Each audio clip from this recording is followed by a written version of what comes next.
Our next double feature captures two sides of love, marriage, and the fear of growing old in 1937 Hollywood. On one side, Leo McCarey's deeply human Make Way for Tomorrow, a quiet, heartbreaking story about an elderly couple forced apart by circumstance. A film so emotionally honest that many consider it one of the saddest movies ever made. And then, on the complete opposite end of the spectrum, there's The Awful Truth, a sparkling screwball comedy filled with wit, jealousy, divorce, and the electric chemistry of Cary Grant and Irene Dunne. Together, these films show how the same director could make audiences cry in one breath and laugh in the next, proving that love can be both devastating and absolutely ridiculous. Ladies and gentlemen, this is Cinema 100, and this is Make Way for Tomorrow and The Awful Truth. Don't try to change the subject. You think a great offense is a great defense. Don't try to justify your behavior by insinuating things about me. But I haven't any behavior to justify. I've just been unlucky, that's all. You've come home and caught me in a truth, and it seems there's nothing less logical than the truth. You see, the house isn't ours anymore. The bank is taking it over. The only thing I can suggest is that you come to live with one of us until we can get ourselves straightened out. Well, that's awfully nice of you, George, but your father and I thought that, well, no matter what happened, that we'd always be... Oh, never mind what we thought. In the middle of the year 1937, and Will and I had another double feature, as we do. In Will, marriage, well, it's a beautiful thing. If you watch these two movies, you might not have the perspective, but it was definitely said in The Awful Truth. But if you watch the second film, Make Way for Tomorrow, Will, you definitely get that sentiment. These films, I got to tell you, one was fun, and the other one, for the first time on our journey, Will, I am a 38-year-old hetero male. I cried multiple times. I have to tell you, Leo McCarey has arrived in my eyes. One is clearly better than the other, and I got to tell you right now, if I have to hit a button, I think we have a heavy-handed as it might have been. I do think it is a masterpiece of a movie that we'll talk about. Did you have as good of a movie watching experience with either of these films as I did? Yeah, absolutely. And I'm pretty sure we're probably talking about the same movie here, being the better of the two. And, maybe we'll talk about this a little bit, but Leo McCarey himself actually, thought that this was the better of the two. Yeah. I liked both movies a lot. I'm glad I watched The Awful Truth first. Me Because if I had been vice versa, I might not have liked The Awful Truth all that much at all. Because of how good Make Way for Tomorrow is. Yeah, and unfortunately to our audience, or maybe fortunately, we are going to talk about Make Way for Tomorrow first, because there's a lot more there that I just want to get to, and then we'll have to adjust on the back end of the podcast about, length of time and where we're at. That's not to say that The Awful Truth was not a fun watch, and there's definitely things to talk about there, and we'll get to it when we get to it, but I just wanted to dive right in with Make Way for Tomorrow. This movie made me feel things, Will, that maybe it's too close to home for me right now. I'm 38 years old. I lost my grandpa as of yesterday, 4 years ago. Grief, without me even trying to consciously tackle it this week, it found me with all the movies that I, just happened to choose. Train Dreams is a movie about life changing around you and whether you adapt to it or not. And perspective, and then I went and seen Hamnet, and that whole movie is about grief and how we give each other space to grieve in our different ways and how we go about that, and then this movie, Make Way for Tomorrow, and this movie's not necessarily about grief as it is about navigating life, getting older, and the obligations that we have to each other, and, without trying to make it feel like an obligation. So, Will, I really love this movie. This was a 5 for me that it snuck up on me. I definitely didn't think this was going to be a 5. And right away, I gave it that. So let's dive into, as we always do, let's get to the details of this movie. All right. The movie is Make Way for Tomorrow. Release date, May 9th, 1937. Tagline reads, retired married couple, Barclay, played by Victor Moore, and Lucy, played by Beulah Bondi, struggle through the Great Depression, losing their home to foreclosure. Their 5 grown children have their own financial problems, and although son George and daughter Nellie can each board one of their parents, none of the children can afford to house them both. Before they are forced to split up, the couple take one last outing together as they ponder their futures.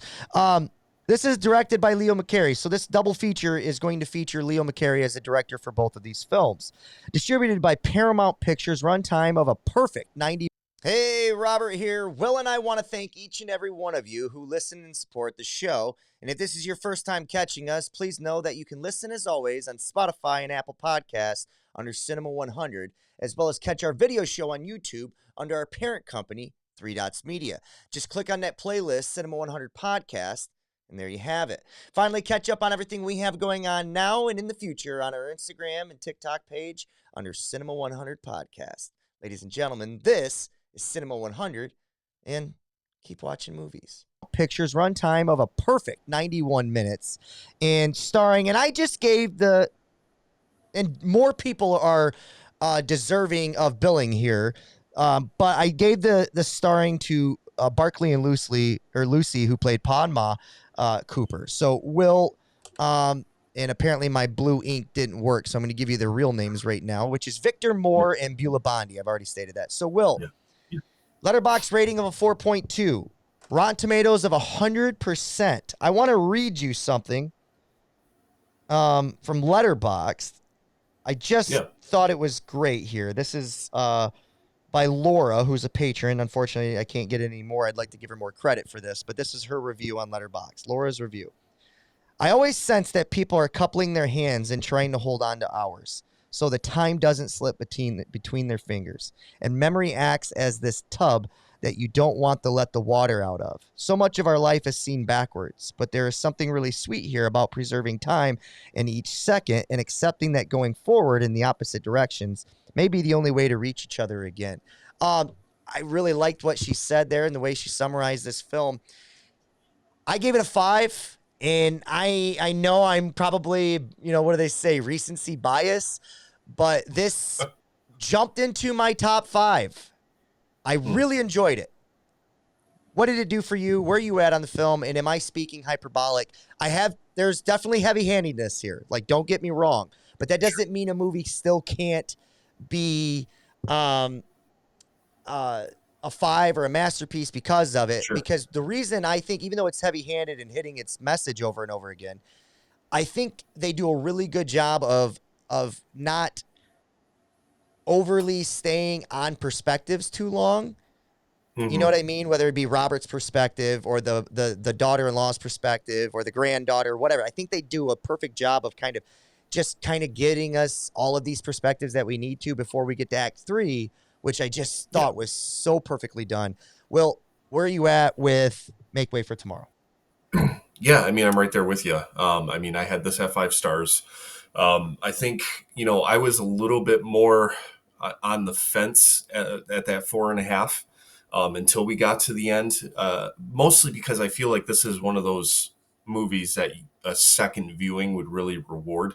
Kind of being able to see it again front to back to kind of feel, once you see the end, the rest of the film especially between Victor Moore and Beulah Bondi, their relationship, really the totality of the film would kind of weigh on that last 15-20 minute scene with them together, kind of on their last hurrah.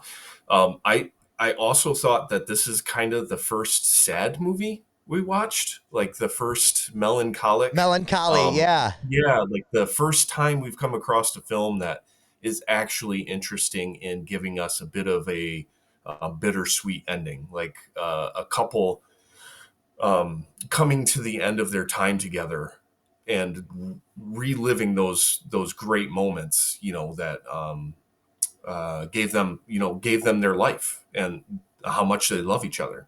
But also, like, this, hard-hitting question that what I wrote down is, do they ever see each other again? Yeah. And I think the answer here is supposed to be no. I think that's what we're kind of supposed to feel in this last scene, is that These two, this is it. So yeah, I mean, whenever you can pull something like that off, it's it's good stuff. Yeah, because if this is a movie about this message, but yet they end up finding a way to get the house back, or they find a way for them to get back together, it just, they put the Hollywood sprinkle dust on it and it becomes this like Yep. film that makes everybody feel good. It misses the point of the message, which is we all get old if we're lucky enough. And when you get older, and if you've done your job as a parent, you've created independent uh, kids who are, have their own lives and their own cycle and they're doing their thing. And then all of a sudden they get disrupted with, having to take care of a parent or even two. And then you're disrupted by the things around you that are out of your control, like the government or like the economy, going into a dismal, down plunge, and all these things. And you're trying to juggle all these things at once. What was interesting in this movie is, and I've never thought about it this way, but was the idea of not being able to take both family members, right? So Yeah. and I thought that was the genius of this movie, because it's really what the story is built upon. This husband and wife who can no longer be together.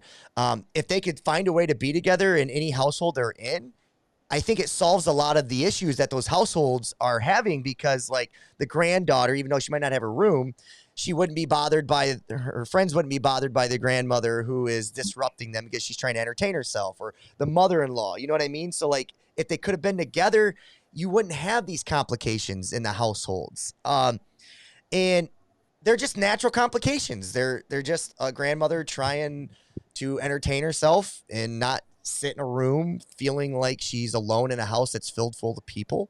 And at the same time, the other people they're entitled to have their bridge party and, not have to feel like that's an obligation and they can't come to this anymore because of the thing. So, yeah, Yeah.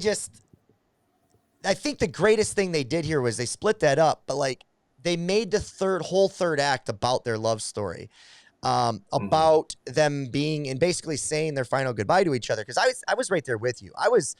I think I was at a 4.5 before we got to act 3. And when we got there and it became more about just the story of we get older and how do we navigate all parties involved? How do they deal with it? I just thought it was brilliant. And because I find myself, here I am, like my mother, I'll pull back the curtain a little bit. My mother is raising my younger brother's daughter, and she's in her 60s raising a 10-year-old, who they all are so similar to my grandmother. It just, you put them in the house together, it's cause for a storm. You know what I mean? My older brother has his own family and I don't right now. So it was an easier transition for me to move in, but then it's like, okay, what was supposed to be a year is now on year 4. And it begs the question of like, when will I ever be able to? And those are all things that I have in my head at any given moment. So,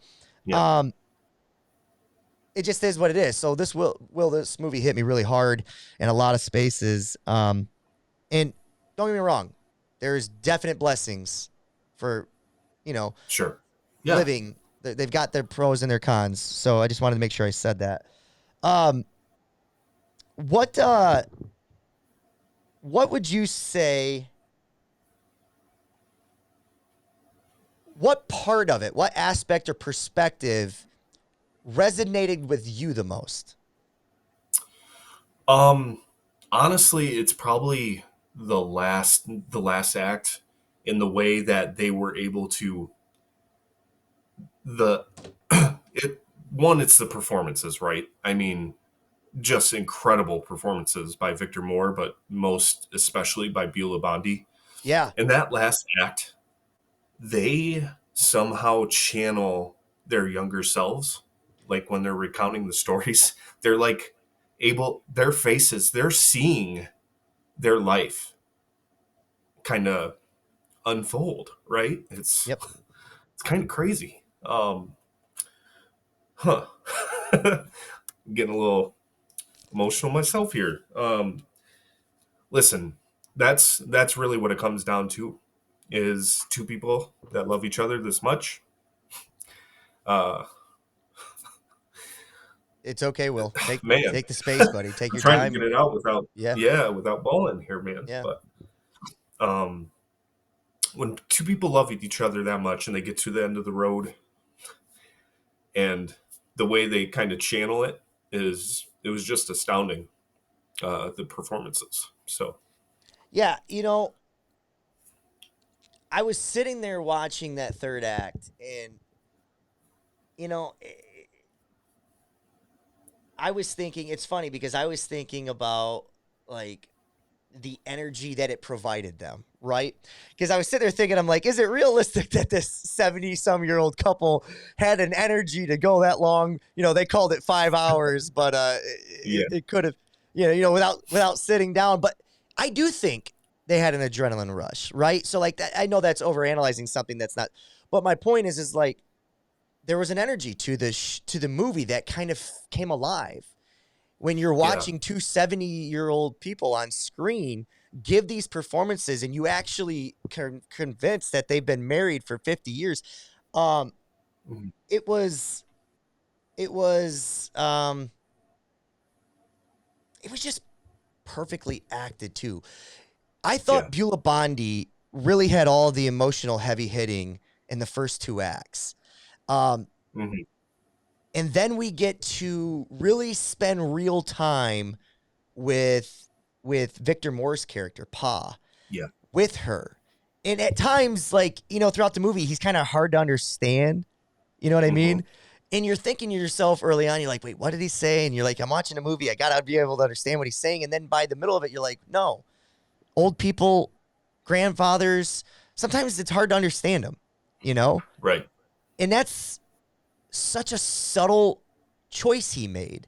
Whether it was a choice he made, which I'm giving him credit for, or maybe it's just Victor Moore, the actor, struggling to get the words out. But either way, it was perfect casting and perfect performance for this type of character. Right. Is there little nitpicks that can be made? Like, where the kids at times we're seeing don't necessarily want to be spending time with them. Yeah. Not, okay, even that's not a fair statement, but like at times they're like trying to figure out how to solve a nuisance, right? At times. Yeah. Yep. Everybody in their life, when they're celebrating the 5 hours that they're together, is celebrating their life with them. Whether that's realistic or not, I thought it was an interesting choice that was made, because you get the driver who sees them only as money bags, but once he finds out that they're not, seemingly is happy to have been along for their ride with them for 15 minutes. Then you get the concierge inside the hotel who loves sharing the story of what the hotel lobby might have looked like. And then I'm assuming must be the manager that's running the place is recognizing and giving them time. And then even the constructor or the conductor there who's conducting the band observes that they're struggling out there to the new song, so he changes it. Whether that's realistic or not, it's important to the story, because I think it helps. It kind of helps. It helps kind of navigate us through, like, life has changed around them, right? But it also gives us exposition on their lives so that we get them to be 3D layered characters. And I think with you, like, you have, I don't want to speak for you, but like, you've created a family with this woman. And you see your life as you see your life now. And you guys been together how long, you and Molly? I mean, we've been married over 10 years now. Been married over 10, been together longer.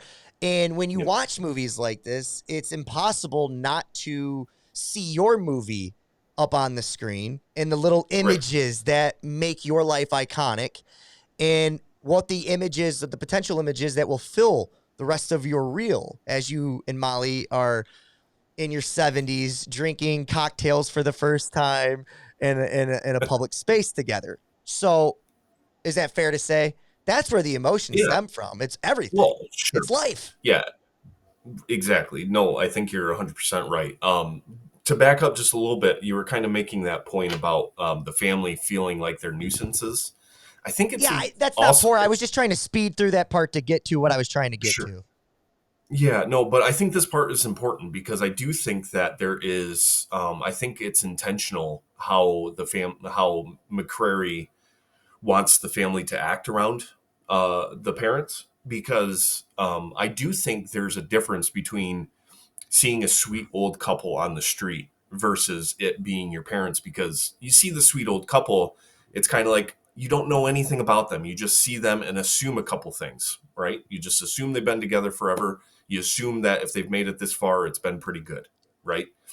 When you're in it, when you're the child and you have seen the parent as a young parent and Yeah, you've watched them grow old, yeah, there is a sense of distance you want to put between you and the situation because it's really hard yeah, to watch someone you love get old.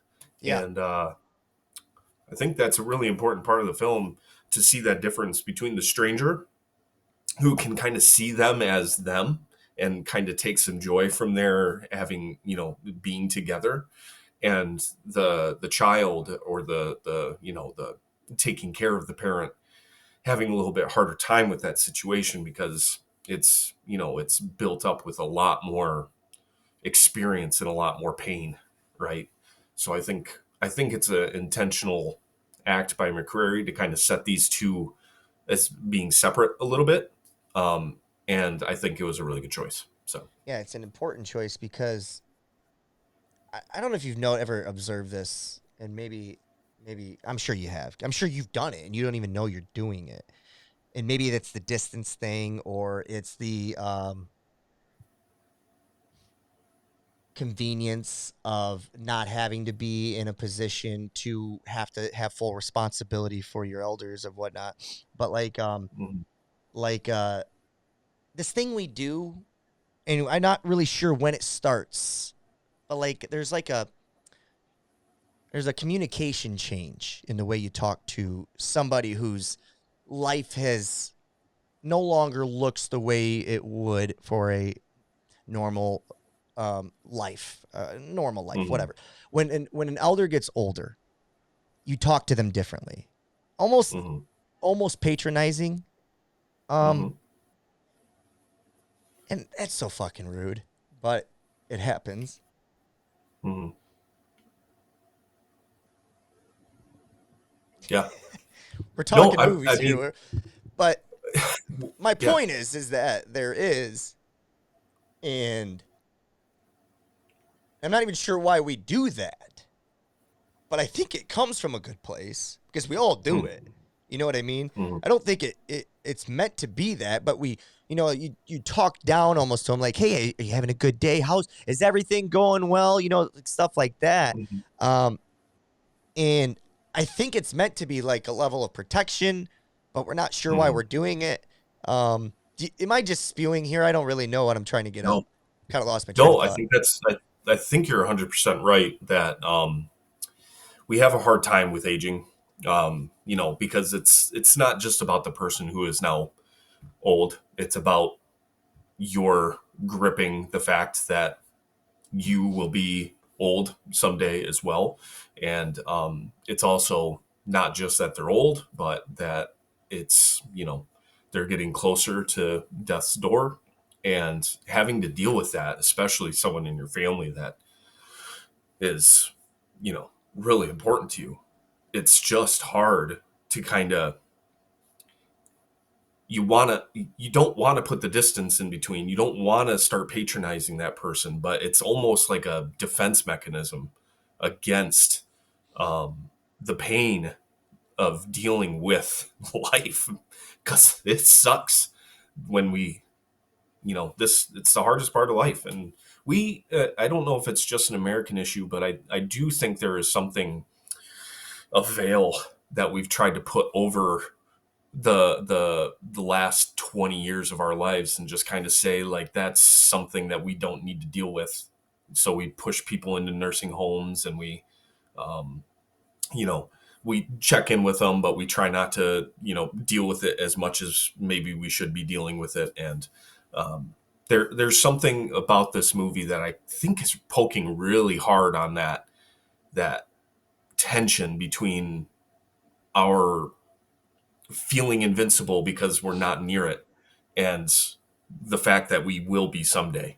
So I got a couple thoughts to that. I want to go back a little bit and finalize one thought on what I talked about patronizing.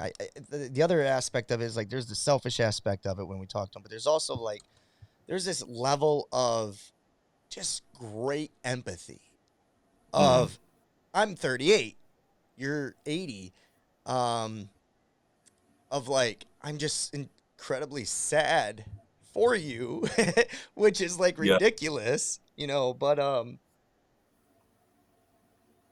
I just want you to keep living and not give up. And sometimes I think when we patronize, it's like our way of saying, hey, you still have life to live. Hey, did you get out and check the mail today? Did you go to the lunch with, your whatever? And I think that's the whole point, is like trying to make the world seem bigger to them, when in reality it's really small. You know what I mean? Yeah. And then you put that on yourself, and you get all these layers of like understanding that at different check marks in your life, and then those come with feelings as well. To your second thing that you said about like these homes and stuff, it's a very, very close, tough tightrope to walk there, because there's all these parties involved, and this movie does a fantastic job, I think, of like especially the Robert character. I think more people relate to the Robert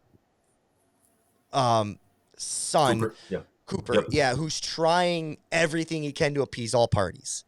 And when you get to a place where it's just you can't appease all parties, but you don't know what else to do, decisions have to get made, and it's tough. The thing with these nursing homes, you're right. It feels like it's just like anything in America. These tough things, we don't know how to solve. And I'm not sure it's an America problem. I really do think this is just a human problem.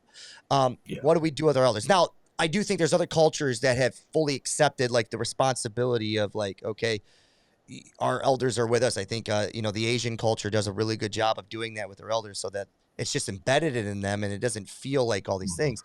But I would still assume, if they're honest, there's got to be layers of just obligations. At times it feels obligations got to be there. There's got to be layers of like inconveniences, even though it's embedded in, it's just more of a natural thing there. I do think you're right, though. I do think that we don't know how to handle it. And that does cause for strife between families at later points. Like, I'll be honest with you. As somebody who's an individual, like, I don't want to be a nuisance to my family, but I also don't want to be surrounded with strangers. But here's the question I was going to ask you. At what point is it fair for a child to say to a parent, you are still alive, don't give up on life. I know you're in this situation where you live with these people now, but like, is there any ownership on them to continue to make those relationships matter? And I'm not talking a rehab center. I'm talking a nursing home where people are just able-minded or older. Like, is there, because sometimes what happens is elders, they get older and they kind of shut themselves off from the world. And maybe there's a level of expectation of like, don't send me to a nursing home. There's these obligations. There's these things that come with it. And kids feel like they have to solve those problems. And my elder, who's still alive, is just given up on the idea of continuing life. Is that fair to say that they need to continue to have a mindset that says, I'm not dead yet, I need to keep going? Yeah, I mean, it's hard too, because we're living so long now that we're kind of running into, like all these things that weren't real before, right? Like Alzheimer's and like long-term Parkinson's, and just we're in, people, not even necessarily Alzheimer's, but just like, dementia. Like there's all of these things that we're kind of running into because we're living a lot longer than, we used to. That that question that you're kind of asking is hard, because I do think that it does come down a lot to a case by case basis, because my grandma is, God, she's gonna be 90 Oh, wow. next year. And like she's still, she's just still with it. Like she's still getting around, and she's still just as sharp as I, remember when I was growing up. So in her case, it's,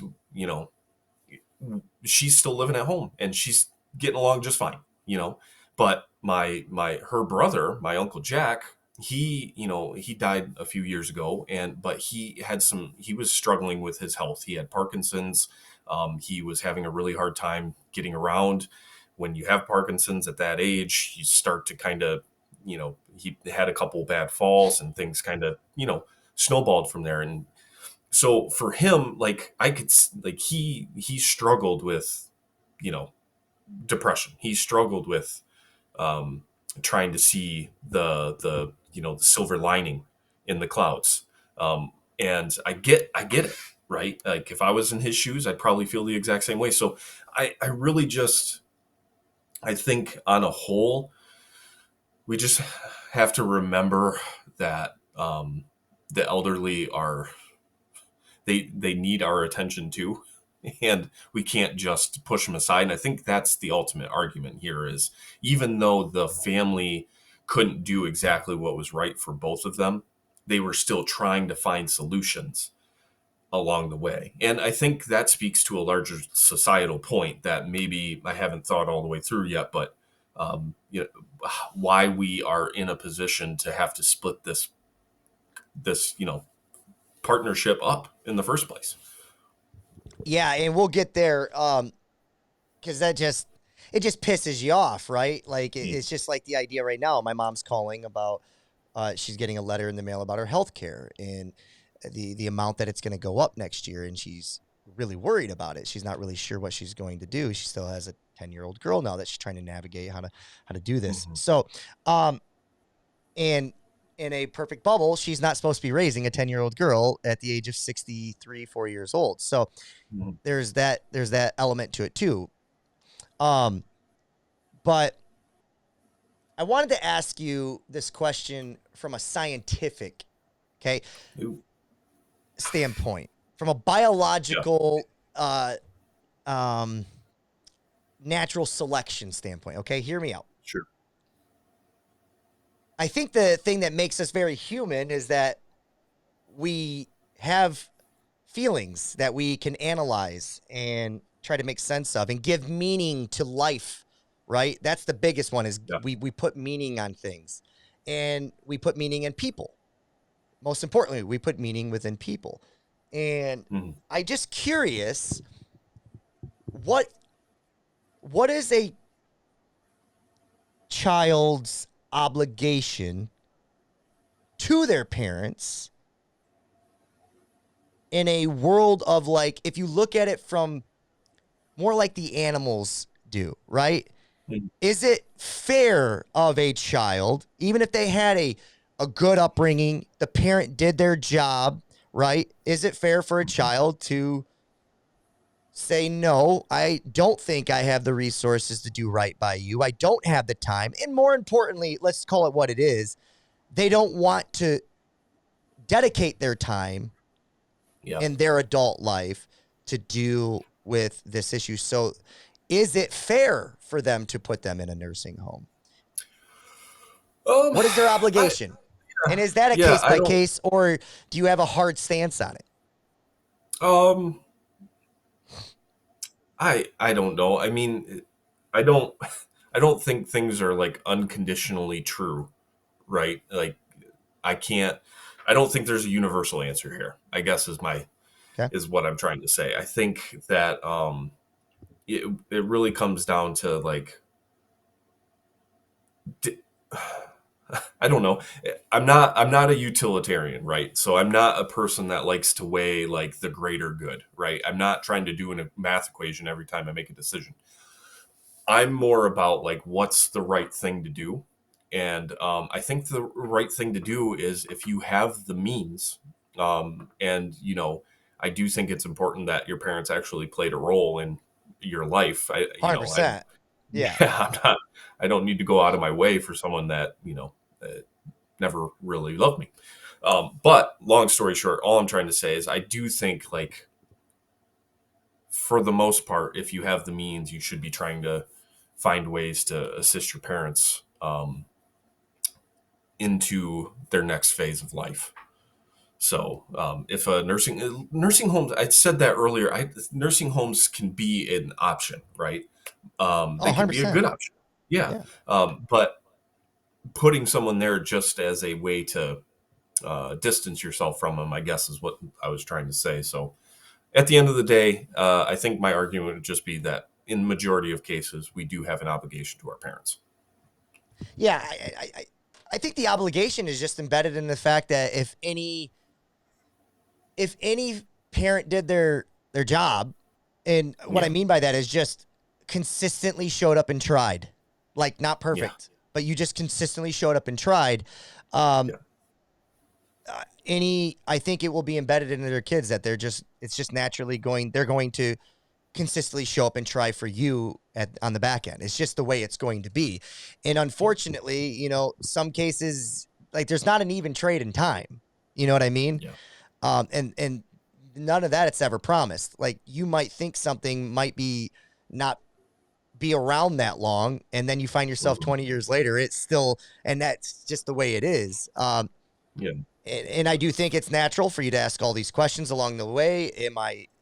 Is it okay now if I like try to start going back to my life? All these things, but like I think that's totally fine. But I think I just think, like you said, I do think there is, whether it's obligation or just the willingness to, because of whatever, that will be there.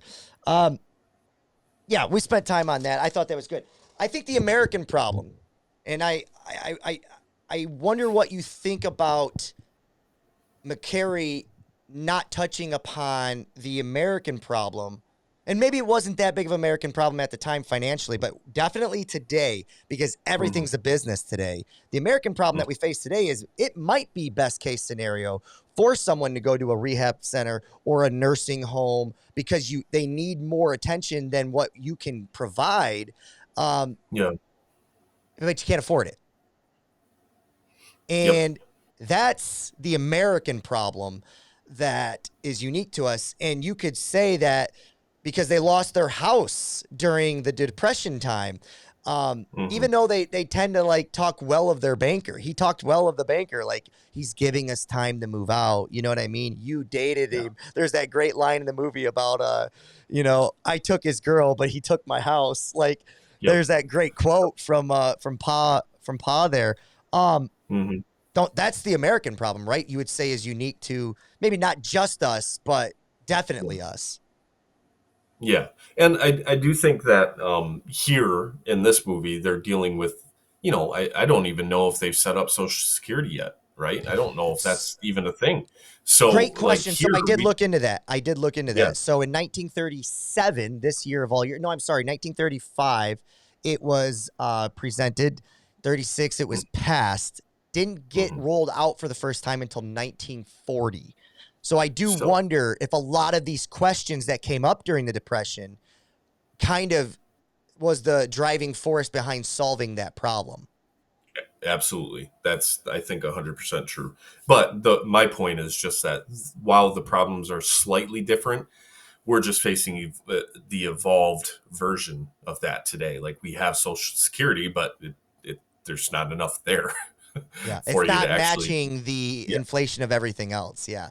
Exactly. So, yeah, this movie's, I think, one of the smarter ones we watched. Yeah, 100%, man, 100%. I was caught off guard. The reason McCarey does such a good job in this film, a lot of times we don't ask it on this show, but they do on other shows like Who Won the Movie. I think this is definitely a case for McCarey because he lost his father a year prior to this, Will. And that is the driving force for him writing this movie. And I'm just curious because one of the anecdotes is he wins the award for the other movie we're going to talk about. Yeah. And give the quote that he says about being nominated for The Awful Truth and what should have happened. Well, I don't have the full quote. I actually came to this through reading Roger Ebert's review on this movie. Okay. And he just mentioned that when McCarey stood up and actually accepted the award for Best Director for The Awful Truth, he essentially said, "You gave me the award for the wrong movie." Yeah. So just to have the gumption to say that at all is and he never won the award again. No, I just yeah. But the gumption to say that for a multitude of reasons, that just tells you how personal it was to him, this film.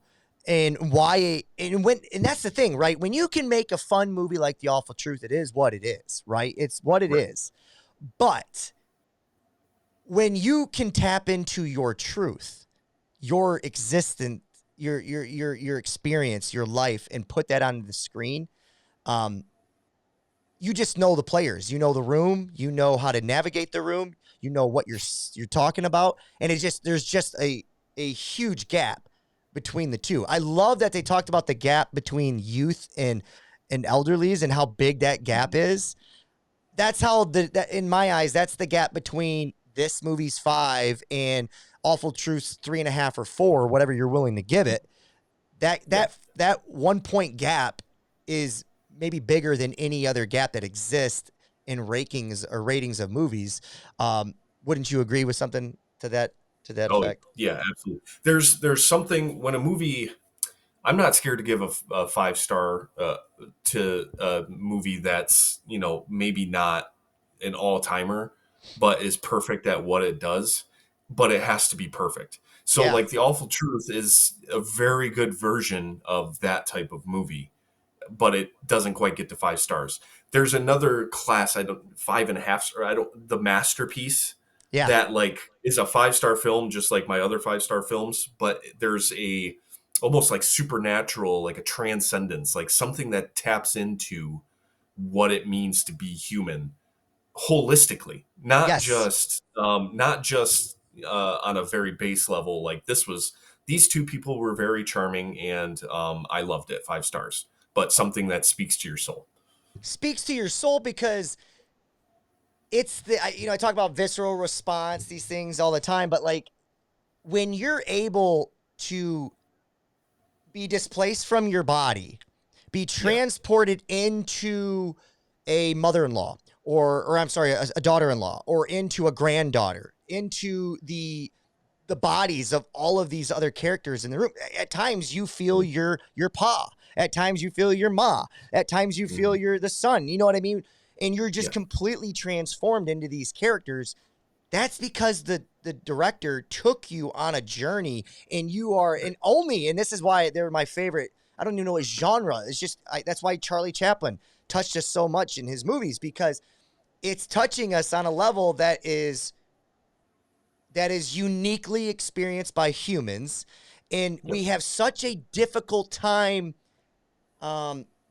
with description and analyzation and understanding what the hell we're doing here. Why are we different than our 4-legged friend, Mr. Smith, walking around who can do incredible things like play hide and seek, right? Yeah.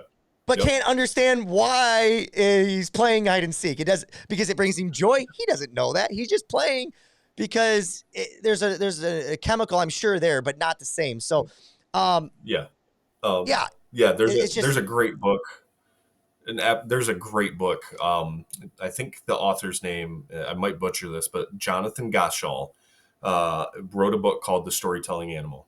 And essentially his argument is that the only reason humans stand apart from the other animals is the stories. Yep. So I find that to be the most compelling argument that I've heard. So I have not read or seen that book, but I have seen that quote, so I am aware of that quote. Okay, well, we spent 42 minutes on that movie. Anything?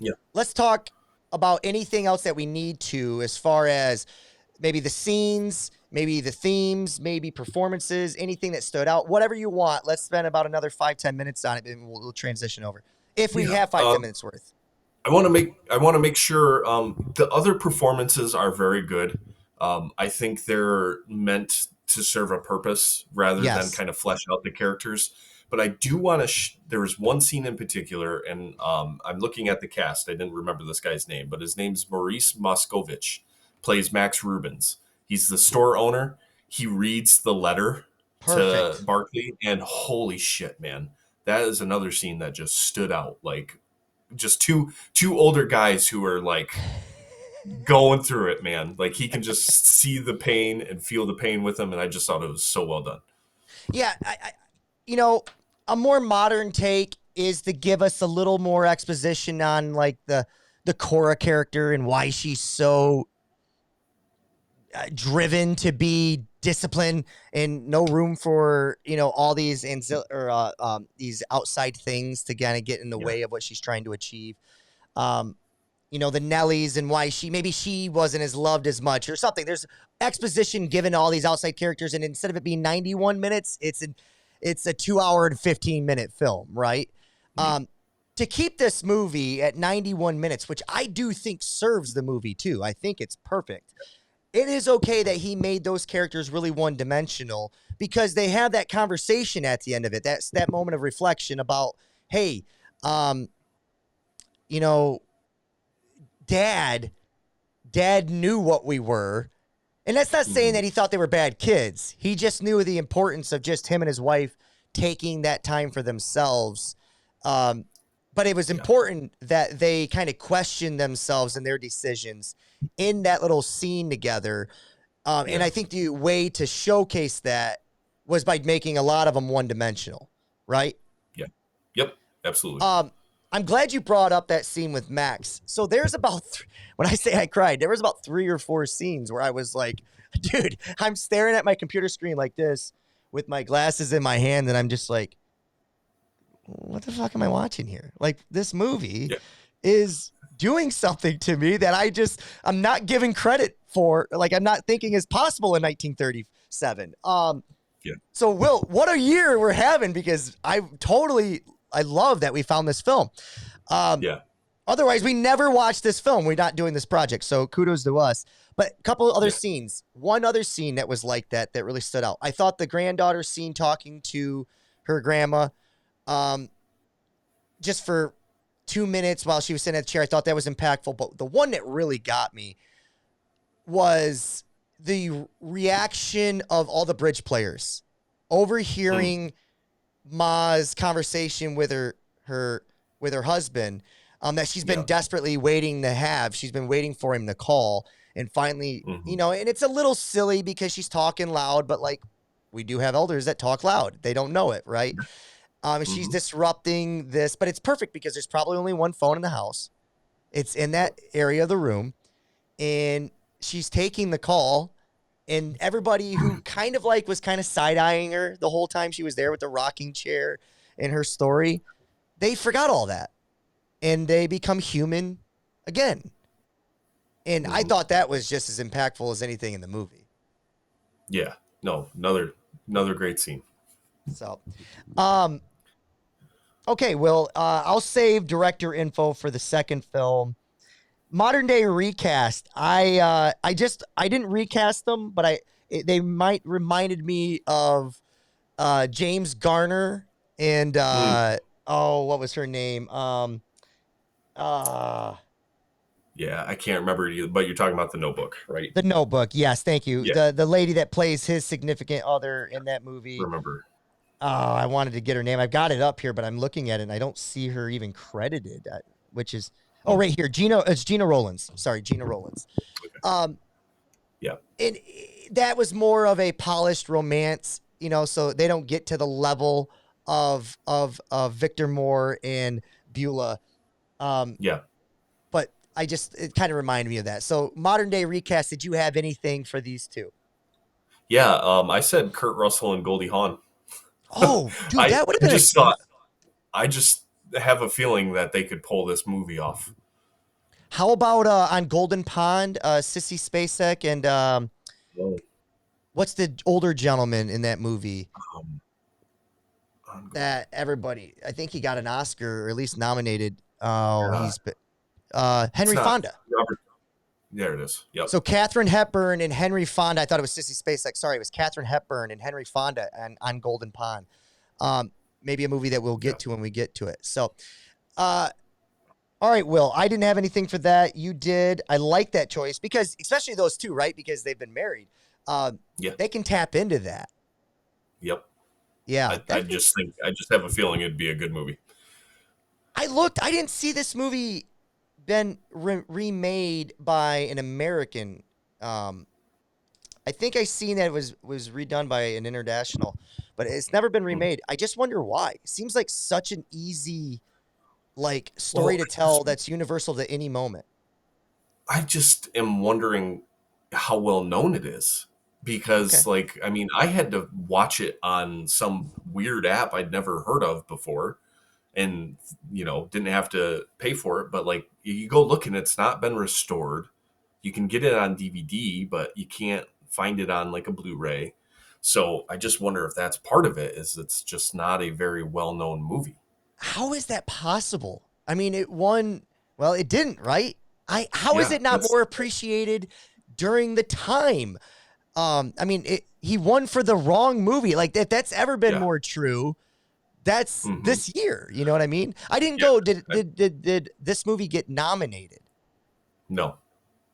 Yeah, you're right. How is this possible?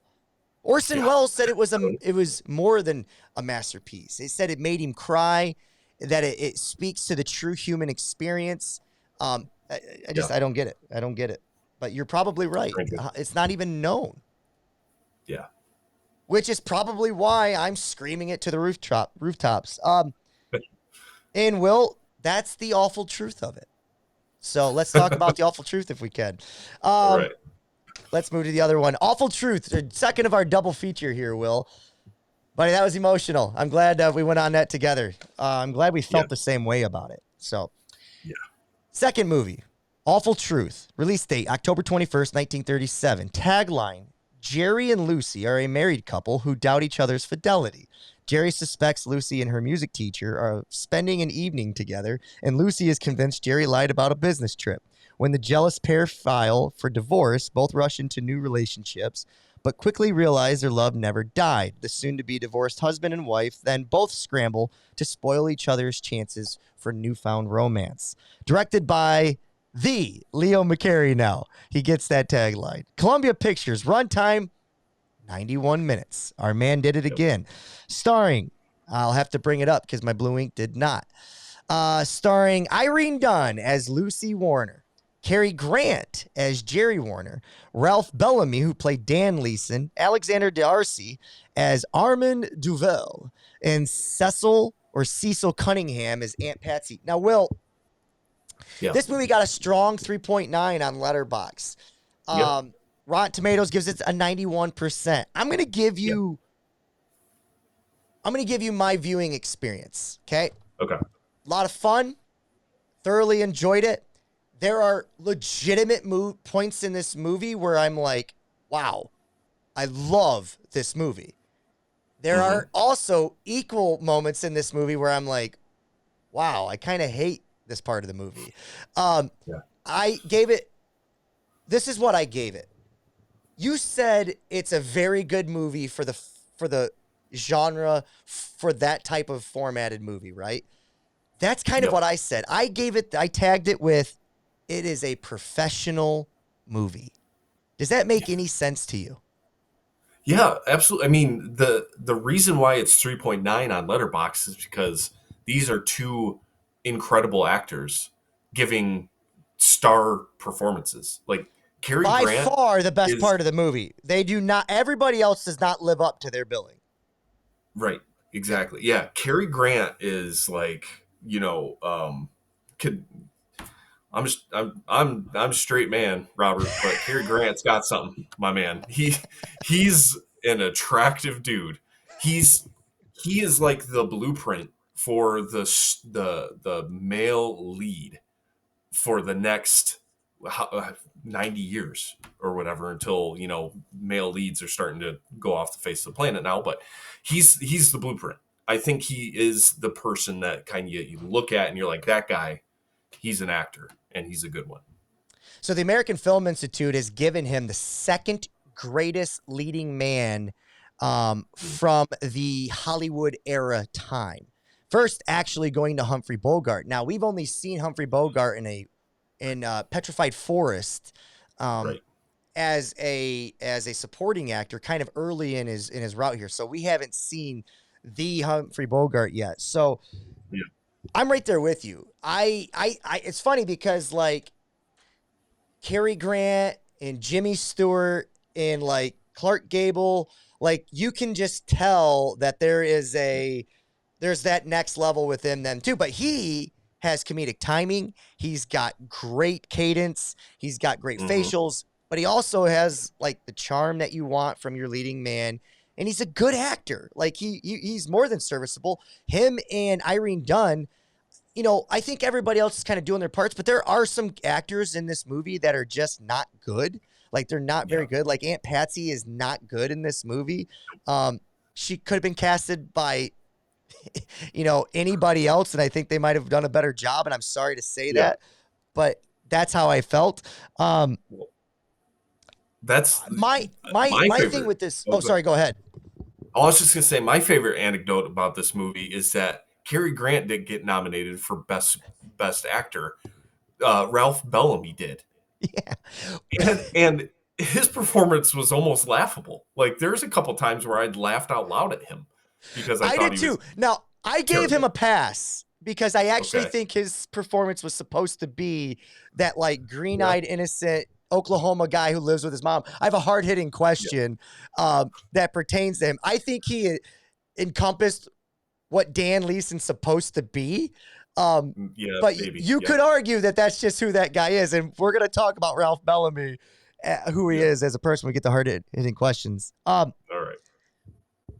When I talk about like a professional, I think about like this movie is not It Happened One Night. It's not as good as It Happened One Night, right? No. But there are moments where like it shows the genius of how it could have been on that level, right? There are definitely callbacks and moments, and I like how they did certain things. There's very clever things in it, but there's things that sometimes that are not clever. There's just an unevenness to it. And when I think of like, I think of an athlete, like a professional athlete, guy that's been in the league 15 to 20 years. He's done everything. He hits a solid 260. He's never had that 300 season, but he's never had that 200 season. He's just solid. And that's what this movie felt like to me. I think it had moments where I'm like, holy shit, if they would have polished certain things, they could have got there. But I also think that if it would have not had Leo McCarey and had somebody else, it also could have got to a point where it was hitting below 200. Is that fair to say? Yeah. Oh yeah. I mean, I think you went with the wrong sport. I was thinking like NFL quarterbacks. Okay. Like Brock Purdy or Jared Goff. This movie is those guys. Okay. It's good enough. It can get you some wins here or there, but it might not get you the championship. It's tier 2, right? Yeah. It's a tier 2. Tier 2 chemistry. Like the chemistry is really good, but it's not on that top tier of some of the stuff we've seen. The jokes, while there's some really good ones, it's not quite tier 1. Yeah. Like there is some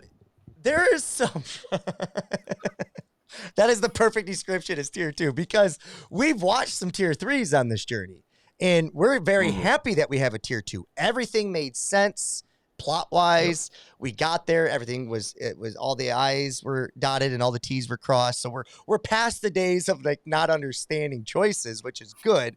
Yeah. But it's definitely a tier 2 and there's issues. So with that being said, I settled because it was tier 2. If I could rate this movie a 3.75, I would. I haven't decided if I'm going 3.5 in Letterboxd, but for the purpose of this show, I'm going to go 4. And the reason I'm going to go 4 is because I did enjoy Cary Grant and Irene Dunne together, which I do Yeah. believe they're the nut and bolts, the heart of the movie. And that's the thing that, like, I was never bored. I just was Yeah. scratching my head at times, right? Yep. Would you absolutely. give it? No, so I have it at 3.5 with an extra half star for Cary Grant. So Okay. it's a 4 for me too, because there's something when you have someone who can carry a movie and like just make you enjoy the time that you're there for, like Cary Grant does in this. It's worth a 4-star to me. Yeah, I found him to be, you're right, because there's a lot of times we fall in love with the women on the screen, Norma Shear, Claudette Colbert, you know, and I thought Irene Dunne did a fantastic job. I spend my time, Yeah. you're right, looking at Cary Grant's performance and looking at him on the screen and all these things. So I found the fact that you went with 3.5, that's probably the right thing. I gave him a little extra nudge because of that. I want to say something. Irene Dunne, I felt, was doing what those other actresses have done for me for 2/3 of this movie until it gets weird. Okay. I get she's supposed to, like, in Act 3 get a little wonky, but like it went past a desperation of trying to like concoct or contrive a situation where they have a circumstance together because she can't verbally say what she wants to say, so she's trying to force something. And I love that they're going for that. But like she flirts with the line of immaturity with the whole car, cops, honking. Like it gets a little like juvenile to a point where you're like, ugh, what is she doing to me right now? The whole movie, she's kind of been sophisticated and clever with her, like her retorts in her physical, like contrived situations. Now, and maybe that's the point, is she's so desperate that she's losing sight of herself. I just would have liked to have like, maybe, can you see where I'm kind of analyzing those situations of why I might have lost her a little bit in Act 3? Yeah, I think maturity is the right word here that you said, because there's a sense of like just immaturity here, and it goes beyond like the desperation of wanting to get Cary Grant back, and it goes into like almost like a child's way of acting in a situation. So I'm 100% with you here. It just gets a little too weird. Yeah, it gets a little weird, and it's detrimental to the movie for this reason. Like, I'm not going to talk about whether I'm not. Let's save whether or not we're who we believe, who we don't believe. Let's save that for the next part of the conversation. Just sticking to this, it's detrimental to the movie because Cary Grant is forced to respond to it. And he always responds the way that you want your leading man to respond, which is like at some point he reluctantly smiles and he's like giving in to her antics and saying how like, I'm trying to stop saying like, by the way, but he gives in to the antics and shows that smile as if he's supporting what she's doing and she's being so kooky and cute. But I don't even really believe that Cary Grant's character would believe it at that point. I think he would be, okay, you are borderline obnoxious right now. Woman, snap out of it. You know, I think I know what you're doing here. You're trying to contrive a situation. He might even talk to that a little bit. It's not going to work. And, you know, I'm headed back tonight. But you're right. It just went a little bit too far. So, did you have a modern day recast for these two? I had one for him. I kept thinking Mel Gibson in the 90s felt like a perfect Cary Grant because when he does like What Women Want, he's kind of Mel Gibson. I think people sleep on Mel Gibson, how good he was in the 90s and 80s. He had that charm. He had that grit to him. He had a way of just getting under female skin. And I think this would have been that perfect movie for him. I went with Jodie Foster just because I'm recently coming off Maverick, and I thought they had a great dynamic together. I think I could pick a better person to play Lucy Warner here, but I think Jodie Foster would have been a good choice in the 90s. So I went with them as my modern day recast. What about you? I went a little more modern than that. Yeah, So I I only went got with to the 90s, Will. I only got to the 90s. I went with Glenn Powell as Cary Grant. I think he has the best chance of the kind of current group of actors like in that 30s to 40s range to really cement himself as the next leading man. I think the last few years for him have been really good. In fact, I thought about Hitman a little bit in this movie, the movie he did on Netflix a couple years ago, Richard Linklater. And just kind of how he has a similar, he's got that smile that's like smarter than the rest of us, right? It's like his best feature, I think, personally. Yeah. So I can really see him in a Cary Grant type of role here. And then I just went with Daisy Edgar Jones. I think that she's, their chemistry in Twisters, they could kind of rechannel that here. So that's what I went with. It's so funny you say that because I never seen Daisy Edgar Jones until Twisters, and then I've seen her in a bunch of stuff since, and I did not like her in that movie because I felt she was miscasted. I thought he felt like a late 20s, early 30s guy to me. She seemed so young that it didn't feel like they were, she would have experienced all of the things that she would have experienced and gained all the knowledge that she would have gained through the story they gave us with her. In the original Twisters, they were clearly in their 30s. They've had a marriage, all the backstory with Helen Hunt's character. So I didn't love her in that, but that doesn't mean I don't love her now as an actress. And I think you're right. I think it would work here. Where I'm at with Glenn Powell right now is I find him to be early days McConaughey. Like he's got that potential with the romance movies and the things of that nature. And he dabbles with some other things. I'm not sure. I think he's got the potential to get there, but I don't think he's figured it out yet.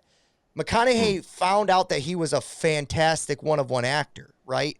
And he's been able to transition away from the romance movies and do interesting movies along the way.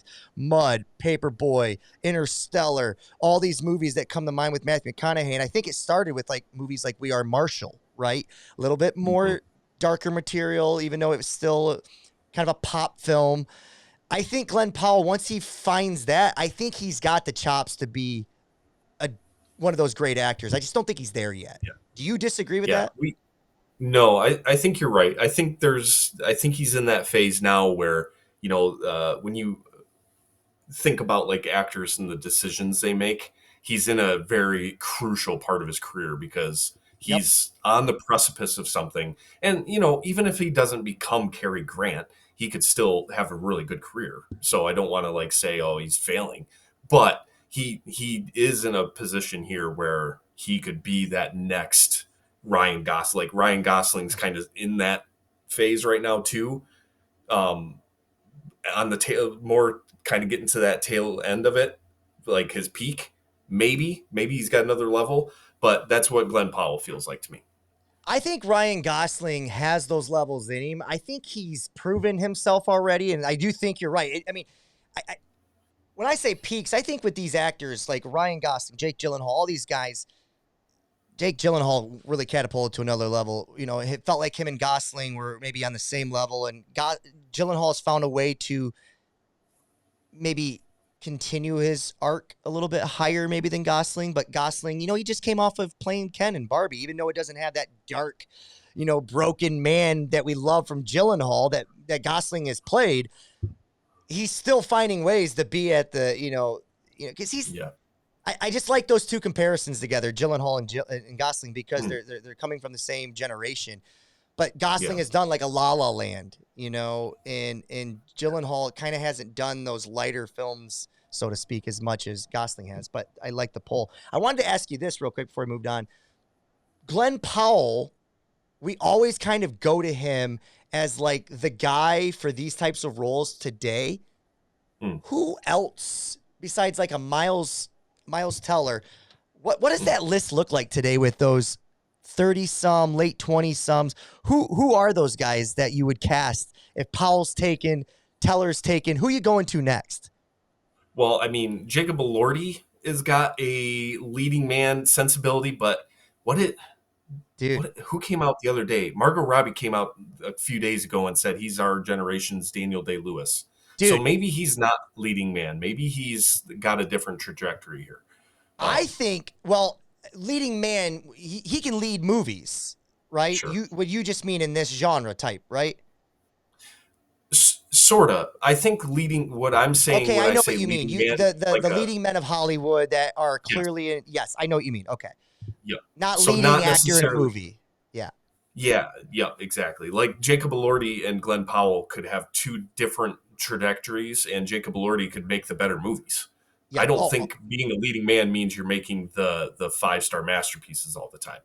Yes. It feels like Jacob Elordi, if I was to say to you, is he closer to Barry Keoghan or closer to Glenn Powell? You're going to say Barry Keoghan because Barry Keoghan makes interesting choices and Elordi is making those choices. But Elordi, if he was to make different choices, could be, it doesn't seem like he wants to do that. And I love the fact that he doesn't want to do that.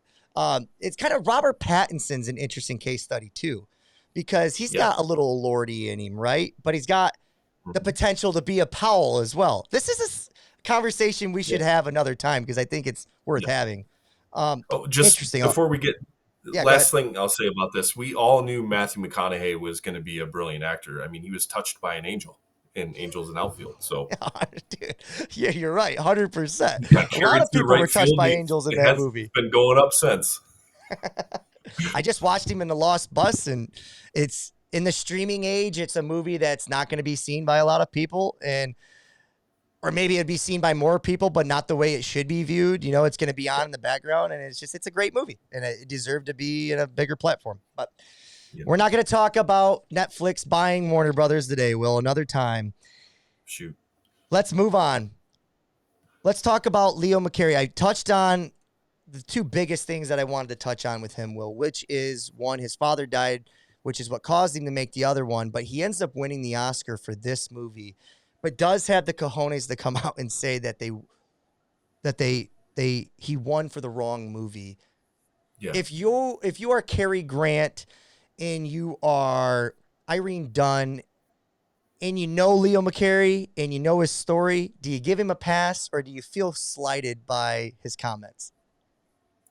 I mean, if you're an actor or an actress and you watch those two movies, which one's the better one?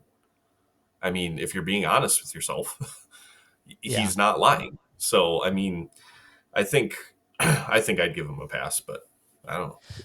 So the other thing I wanted to say just with McCarey is we've now seen him 3 times. We've seen him for Duck Soup, Will. We've seen him for The Awful Truth, and now we've seen him for Make Way for Tomorrow. What is your kind of just overall consensus on him right now as a director? I'd be interested in what he does after Make Way for Tomorrow, if that kind of catapults him in a different direction, or if he kind of falls back. He did his one deep piece, and he kind of falls back into the comedy route because that is his route. Yeah. I mean, versatile. He's definitely got the ability to kind of hit all of the different wavelengths, right? Who's a good comparison director right now?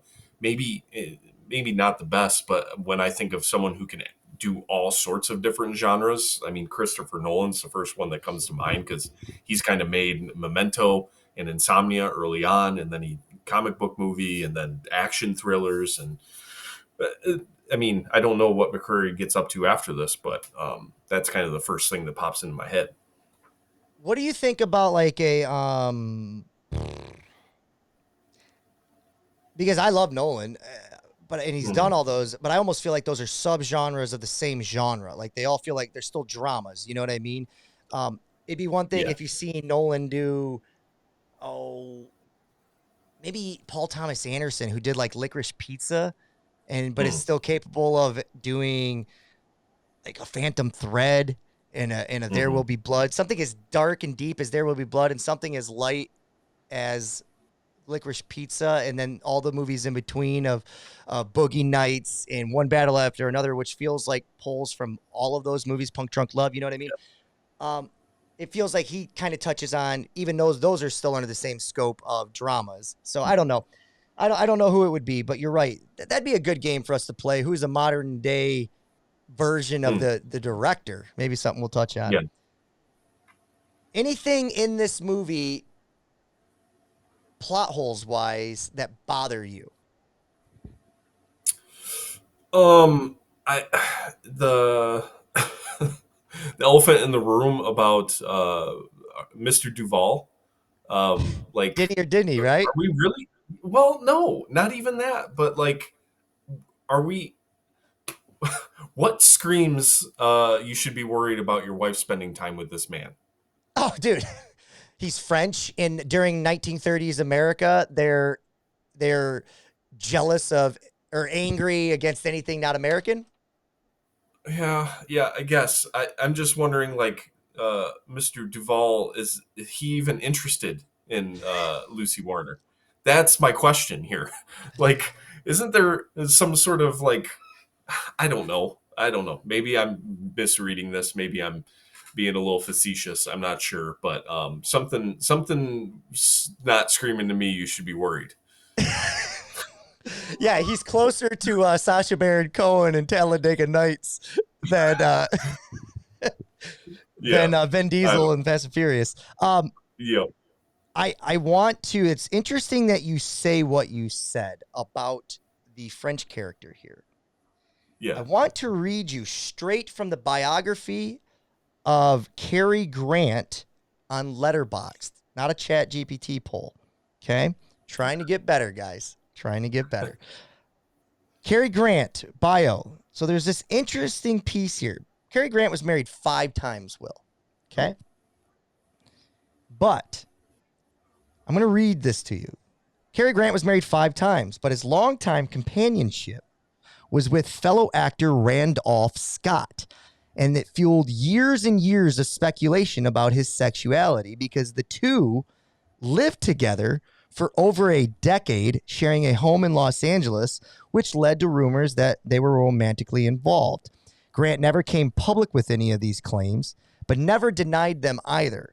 So just an interesting thing that maybe we didn't know about Cary Grant. Maybe true, maybe not, but it goes with the theme of this movie of what the hell do we actually know about this awful truth? Is there any truth in this movie? Yeah. Right. So I think that's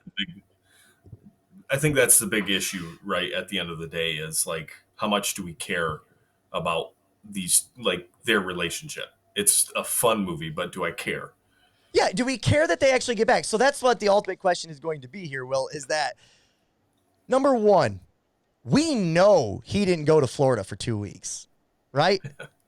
So 2 things to take from that. Number one, literally, what was he doing? Who was he doing? Right? Yeah. Right? So that's number one.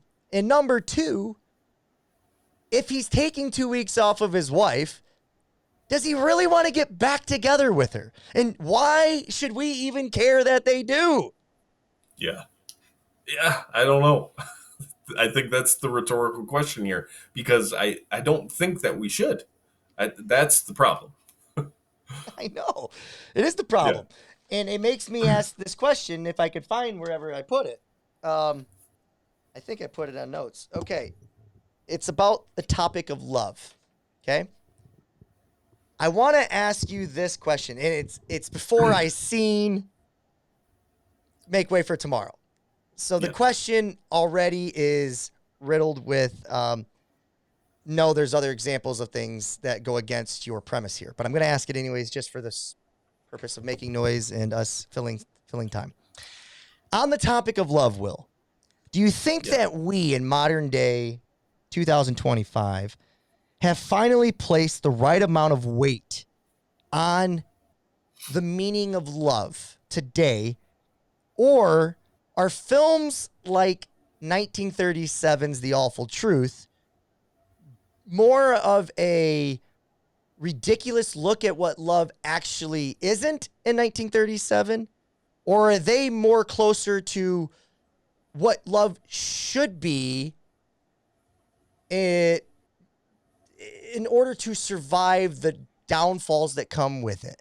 So in 1937, and a cleaner way of asking this, is 1937 Awful Truth closer to where love was at that time between a man and a woman? Or is the Make Way for Tomorrow a closer look at what love really is in 1937 between a man and a woman? Or is there no universal answer? Yeah, this one's tough because, oh man, it's hard because I do think that love in the 30s was probably a little bit more challenging, right? It was a lifestyle, not a Instagram page, right? It was going through the hardships. It was experiencing all those pains and all those sorrows and all the joys and getting through it together and coming out the other side.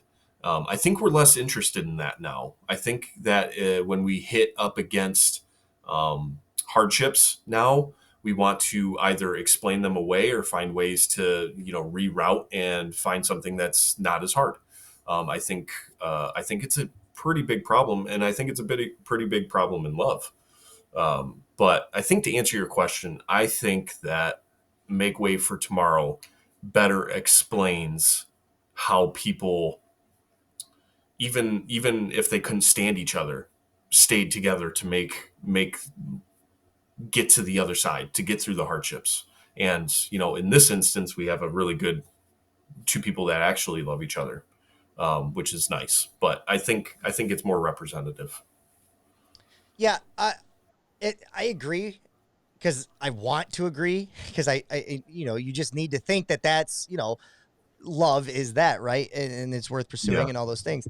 I reason I kind of came upon it was I had a couple of thoughts. The first thought was, wow, they really showcased this type of love a lot in movies in the 30s, right?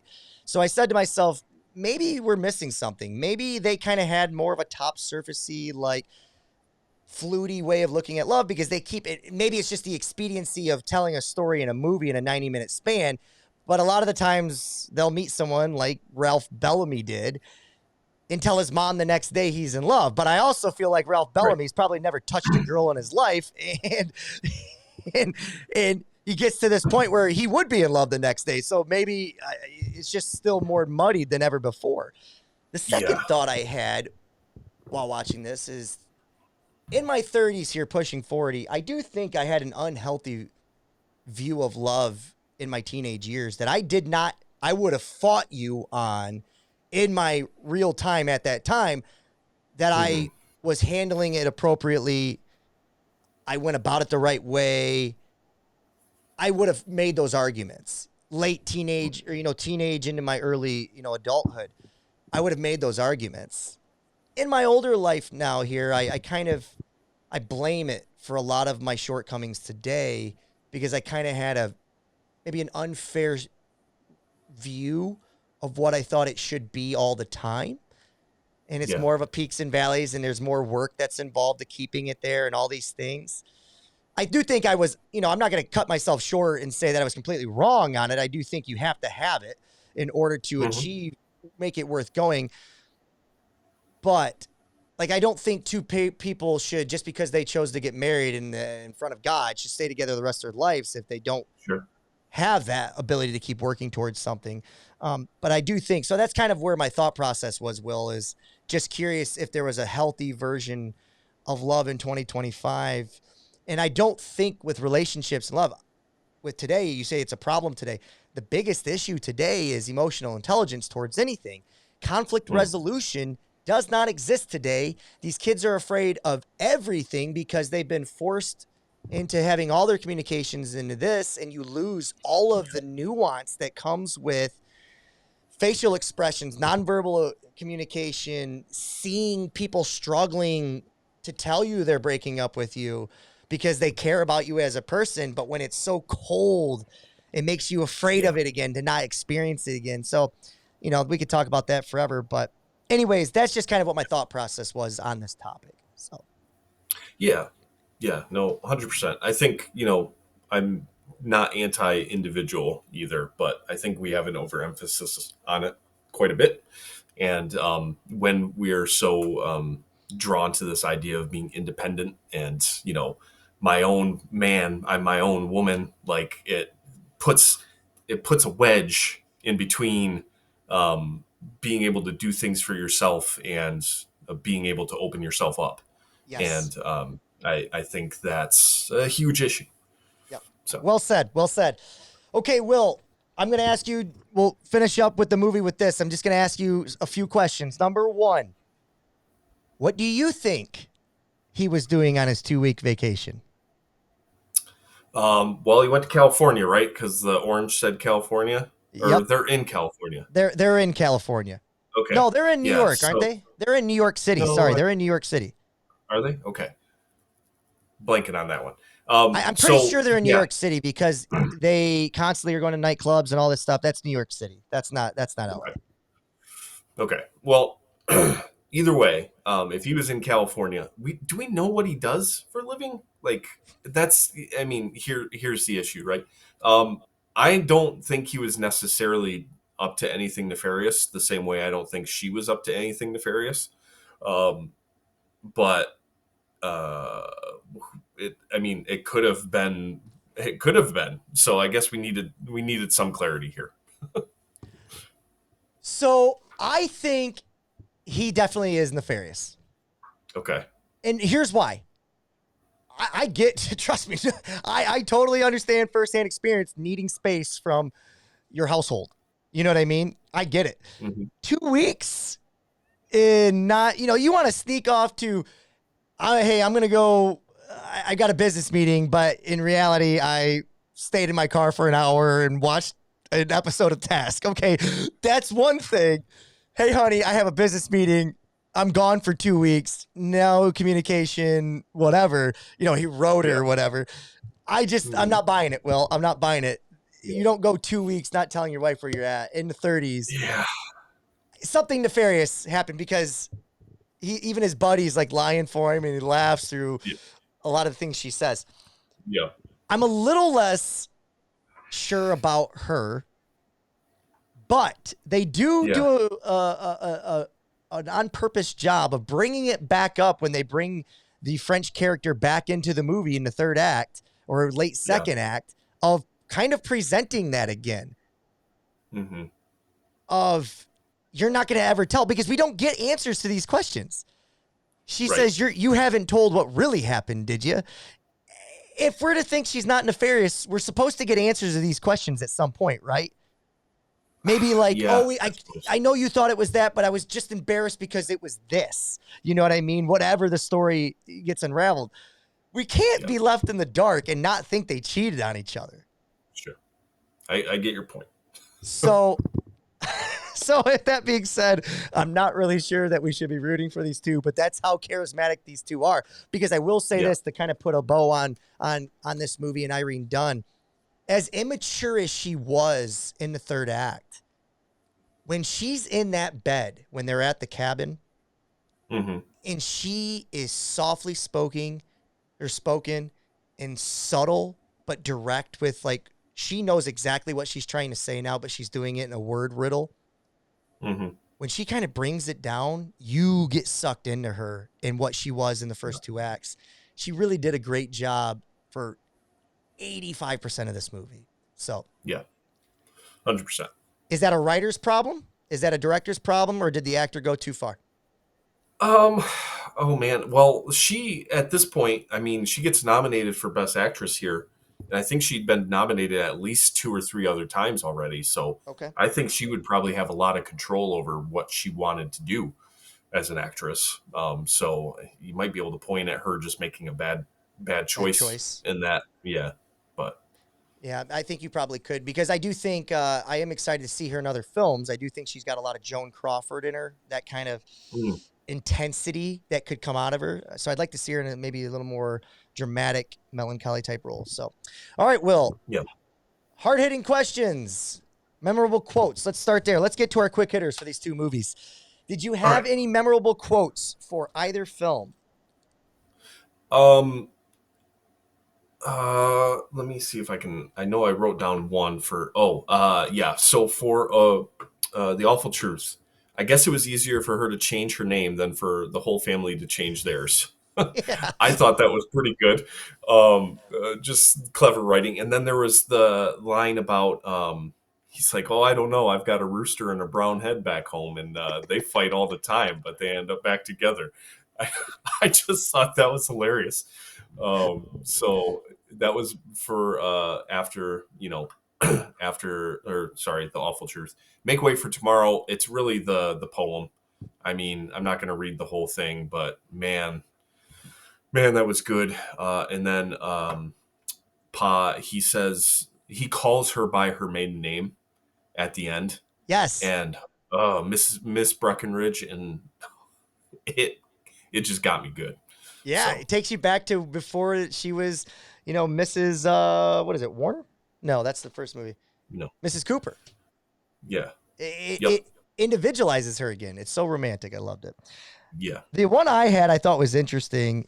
The one from Make Way for Tomorrow. I just went with take the in the very beginning the title card that says love thy elder or take care of elder or whatever it was, from the wise man.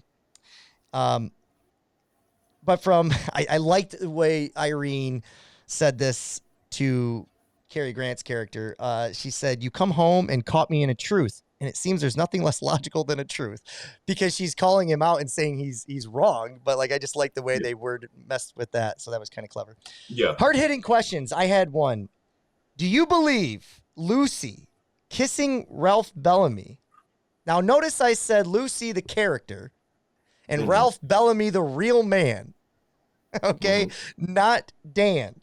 Do you believe when Lucy kissed Ralph Bellamy, the man playing Dan, that was his first kiss in life ever? It can't have been. Dude, the way he acted, though, when he got a kiss from her, they were engaged, and he's like, we haven't even kissed yet. And then she kissed him, and he's like, he went into one of these weird, I don't even know what that physical transformation was. Yeah. Maybe then. I don't know. It's unanswerable. Oh, answerable. This dude's only been touched by his mother. All right. Did you have anything? Well, unanswerable questions. I just asked, is Glenn Powell the reincarnation of Cary Grant? I'm feeling pretty strongly about that take. And it just feels like he's got a chance. So. Okay. I like it based on potential. I'm not there yet because I still see him as there's things I need more from him. I saw him in Running Man. He had a great moment, but he is, in my opinion, the setup story with him I felt was the thing that made the rest of the movie fall short. There's a lot of issues with that, but it was fun. Doppelgangers, Will. I had one for the movie Make Way for Tomorrow. The Max character, the older gentleman, I thought that was Ian McKellen for a minute there. I'm like, damn, Ian McKellen's really old. He played in this movie and he's still alive today playing on Broadway. Yeah. No, I can see that.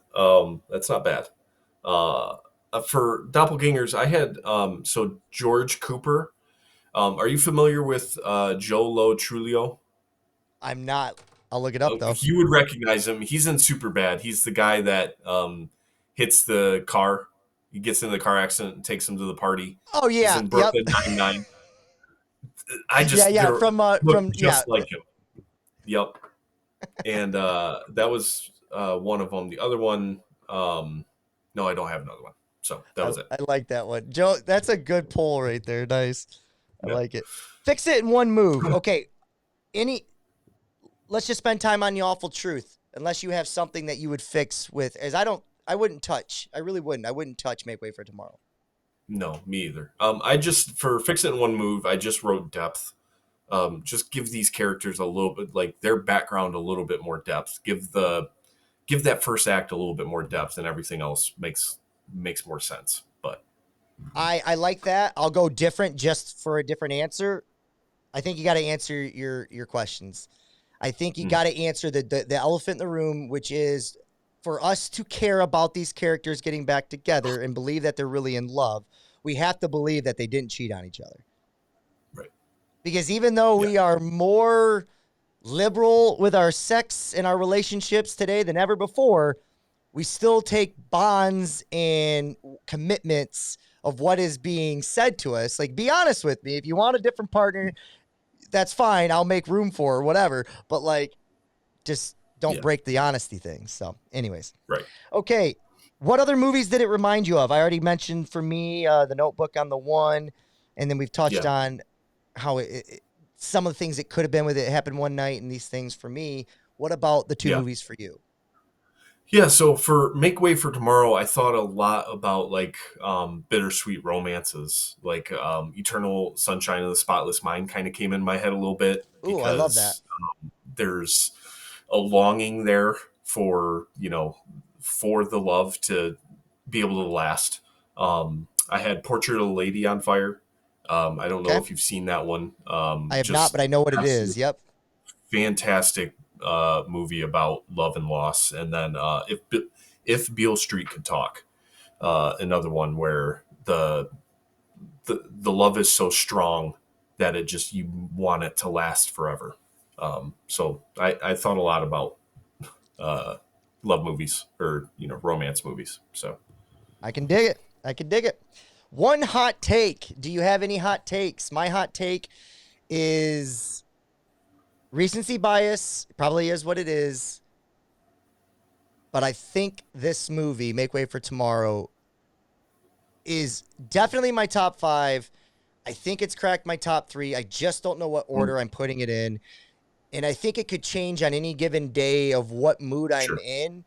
But I definitely have it in tier 1 up there with the City Lights, the M's, because here's the thing about those movies and this movie. When we start ranking our best movies, I think we start really sharing who we are as people a little bit. You know what I mean? Sure. Like, what do we rank as importance in our life? And humanity and things that touch on that really get importance. I went with The Passion of Joan of Arc when we did our first list. Yeah. And I told you that I think that's been moved since then. I gave it so much weight because of the time, 1927 silent or, speaking film. But I do think for the things that matter to me in my life, there are movies that I care for more. And if they're being honest to my ranking rather than just like trying to be a credible historian of film here. Sure. Yeah. That my hot take is that there must be a place for this in my top 3. I just haven't figured it out yet. Yeah. No, it's worth it. I mean, I wrote for my hottest take for this was Saddest Romance of All Time. Like just the love that they have in those last 15 to 20 minutes and the coming to terms with it being over. Man, it got me. It got me. That's a rewatchable. We didn't ask that. Rewatch, scene study, forget it. What about Awful Truth? Is that a rewatchable? Is there enough there to get you back, or a scene study? I think I could talk myself into. It's one of those ones I would watch again, I think. It's a fun watch. There's fun things in it. We didn't even talk on Mr. Smith, but Mr. Smith gave the dog, I forget his name. Can't believe I'm doing this. Ada, thank you. Wow, great performances by animals just in the last 2-3 years. Just couldn't believe it. So, Will, what do we have on the docket coming up, buddy? All right, so round 3 of our double features for 1937 is going to be Saratoga and Captains Courageous. Saratoga, directed by Jack Conway, starring Clark Gable and Jean Harlow in her last performance. A horse breeder's granddaughter falls in love with a gambler in Saratoga Springs, New York. Sounds like there's a lot of... She dies during filming. So I'm just I think that's part of the reason why we were watching this. We wanted to make sure we saw her last performance, but it also sounds like maybe this movie is not... maybe we don't give this one a rating, I guess is what I'm trying to say. And then our second one is Captains Courageous, directed by Victor Fleming, starring Freddie Bartholomew, a child actor, Spencer Tracy, and Lionel Barrymore. The spoiled son of an absentee father falls overboard and is brought aboard the Courageous to work and learn life lessons. So I'm here for it. Let's see what Jean can present to us in her last go around. Will, I enjoyed this episode.